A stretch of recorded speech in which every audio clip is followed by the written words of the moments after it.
apabila ada wanita yang haid, maka suaminya ini masih boleh berkumpul, baik tidur bersama, makan bersama, yang mana hal ini tidak dilakukan oleh orang-orang Yahudi.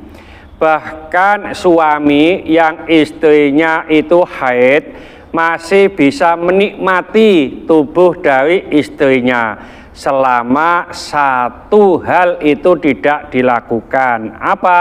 Yaitu jima. Umpamanya ingin melakukan mencium, meraba, dan seterusnya. Kalau istri itu sudah suci, maka suami boleh untuk mendatangi atau mencampurinya.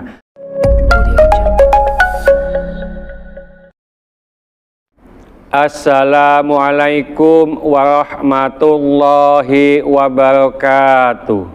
Waalaikumsalam warahmatullahi wabarakatuh. Ibu-ibu sekalian, pada pagi ini saya ingin menjelaskan sedikit tentang surat Al-Baqarah ayat 223. Untuk itu Bu Saikun coba dibaca pelan-pelan, karena ini sudah sepuh, sudah uti-uti, mungkin bacanya juga kurang pas. Mohon pemirsa bisa memakluminya. Monggo Bu Saikun dibaca. A'udzu billahi minasyaitonir rajim. Bismillahirrahmanirrahim. Wa yas'alunaka 'anil makhis. Qul huwa adan fa'tazilun nisaa fil makhisi wa la taqrabuhun.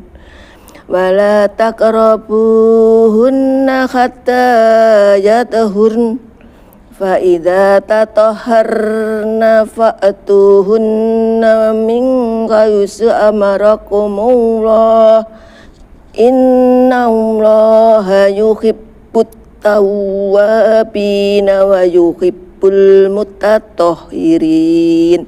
Shadaqallahul azim. Ibu sekalian, tadi sudah dibaca oleh Bu Saikun surat Al-Baqarah ayat 223 yang bunyinya A'udzubillahi minasyaitonirrajim. Bismillahirrahmanirrahim. Wa yas'alunaka 'anil mahid, dan mereka bertanya kepadamu wahai Muhammad tentang haid. Qul huwa adan, maka jawablah haid itu adalah kotoran. Fa'tazilun nisa'a fil mahidi, oleh karena itu hendaknya kamu menjauhkan diri dari wanita yang sedang haid. Wala taqrabuhunna hatta yadhurn, dan janganlah mendekati mereka sampai mereka suci. Fa idza tatahharna, maka jika mereka telah suci, fa'tuhunna min haitsu amarakumullah, maka datangilah, maka campurilah mereka dari tempat yang mana diperintahkan oleh Allah untukmu. Innallaha yuhibbut tawwabina, sesungguhnya Allah menyukai orang yang selalu bertobat. Wa yuhibbul mutatahhirin, dan juga Allah menyukai orang yang selalu mensucikan diri. Ini adalah terjemahan dari surat Al-Baqarah ayat 222. Jadi ibu-ibu, ayat ini menunjukkan bahwa wanita itu memang dikasih Allah, yaitu haid.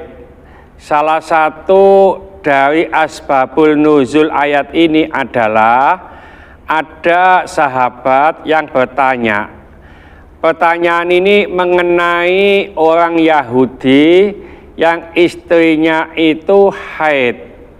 Apabila istrinya haid, maka orang Yahudi ini tidak mau makan bersama istrinya. Bahkan orang Yahudi ini keluar dari rumahnya untuk menghindari istrinya. Nah, saat sahabat ini bertanya, maka Allah menjawab pertanyaan sahabat ini dengan ayat ini. Pertanyaan, wayas alunaka anil mahid, dan mereka bertanya kepadamu wahai Muhammad tentang haid. Maka dijawab oleh Allah, qul huwa adzan, bahwa haid itu adalah kotoran. Nah, karena kotor, nggak baik, fa'tazilun nisa'a fil mahidi, maka hendaklah kamu sekalian wahai laki-laki untuk menjauhkan diri dari wanita yang sedang haid. Wala taqrabuhunna hatta yathurna, dan janganlah kamu mendekati wanita yang sedang haid sebelum ia bersih. Maka apabila ia telah suci, telah bersih, maka datangilah, campurilah mereka, wanita-wanita itu, dari mana saja yang diperintahkan oleh Allah. Artinya, kalau ada wanita haid, itu suami masih boleh berkumpul. Bahkan Rasulullah Shallallahu Alaihi Wasallam ketika kedinginan, lalu Sayyidatina Aisyah ini sedang haid, Rasulullah ini bertanya atau mengatakan kepada Sayyidatina Aisyah, hai Aisyah, mana pahamu, mana pupumu? Lalu Sayyidatina Aisyah mengatakan, ya Rasulullah, saya ini sedang haid. Enggak apa-apa. Akhirnya pahanya Sayyidatina Aisyah ini dipakai bantal oleh Rasulullah supaya hangat. Maka dikempit oleh Sayyidatina Aisyah. Nah, dalam beberapa hadis bahwasanya seorang suami yang istrinya itu haid boleh berkumpul, ya. Yang tidak boleh itu hanya satu, yaitu jima. Jadi suami masih boleh menikmati kenikmatan-kenikmatan yang ada dalam istrinya, mungkin mencium, mungkin meraba, dan seterusnya. Ada lagi hadis yang mengatakan semua boleh dilakukan kecuali antara pusar dan lutut. Nah, ini yang tidak boleh dijama. Jadi kalau umpamanya ada seorang wanita haid, maka istrinya tetap boleh didekati, istrinya boleh dinikmati dengan cara apapun. Nah, kalau istrinya sudah bersih, maka bisa didatangi. Maksudnya didatangi ini dijima lewat tempat yang telah ditentukan oleh Allah. Apa? Yaitu dari kemaluannya. Tidak boleh dari belakang atau dari anusnya. Ini diharamkan. Nah, ada perbedaan. Apakah kalau haidnya itu telah selesai dan belum mandi, apakah boleh dijima? Ini ada ikhtilaf di antara para ulama. Menurut mazhab Syafi'i, yang dimaksud dengan suci adalah apabila wanita itu selesai haid lalu sudah mandi. Setelah mandi maka baru boleh dijima. Tapi menurut mazhab Hambali tidak perlu mandi dulu. Jadi kalau sudah darahnya sudah habis, maka dianggap suci dan itu boleh dijima. Cuma lebih baik kalau kita menunggu istri kita bersih dan mandi. Kenapa? Lebih segar, ya. Jadi, nah selanjutnya Allah lebih suka kepada orang yang mutatahhirin, orang yang tawabin. Apa at-tawwabin itu adalah orang yang selalu bertobat kepada Allah. Karena Allah tahu, Allah Maha mengetahui bahwa manusia itu jarang atau tidak pernah salah hanya sekali. Maka di situ redaksinya innallaha yuhibbut tawwabina.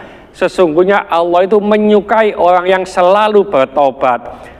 Saat ini salah bertobat, saat ini salah bertobat, saat ini salah bertobat, boleh. Karena Allah mengetahui bahwa manusia itu tidak pernah salah hanya sekali.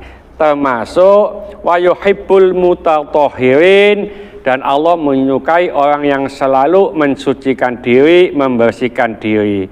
Sebagai kesimpulan bahwa apabila ada wanita yang haid, maka suaminya ini masih boleh berkumpul, baik tidur bersama, makan bersama, yang mana hal ini tidak dilakukan oleh orang-orang Yahudi. Bahkan suami yang istrinya itu haid masih bisa menikmati tubuh dari istrinya selama satu hal itu tidak dilakukan. Apa? Yaitu jima. Umpamanya ingin melakukan mencium, meraba, dan seterusnya. Kalau istri itu sudah suci, maka suami boleh untuk mendatangi atau mencampurinya, hanya lewat kemaluannya saja, bukan lewat yang lain. Karena apa? Allah suka kepada orang yang selalu bertaubat. Kenapa? Karena orang itu tidak pernah tidak salah. Makanya Allah selalu menerima taubat dari orang yang bersalah. Juga Allah suka kepada orang yang mensucikan diri, termasuk wanita yang mensucikan diri dari haid yang dialaminya. Mudah-mudahan sedikit ini dibarengi hidayah oleh Allah Subhanahu wa taala. Mudah-mudahan segala hajat kita dikabulkan Allah, segala kesulitan kita dibantu oleh Allah. Mudah-mudahan anak kita menjadi anak soleh ya soleha. Sampai jumpa di video yang akan datang. Akhir kalam, wassalamualaikum warahmatullahi wabarakatuh. Waalaikumsalam warahmatullahi wabarakatuh.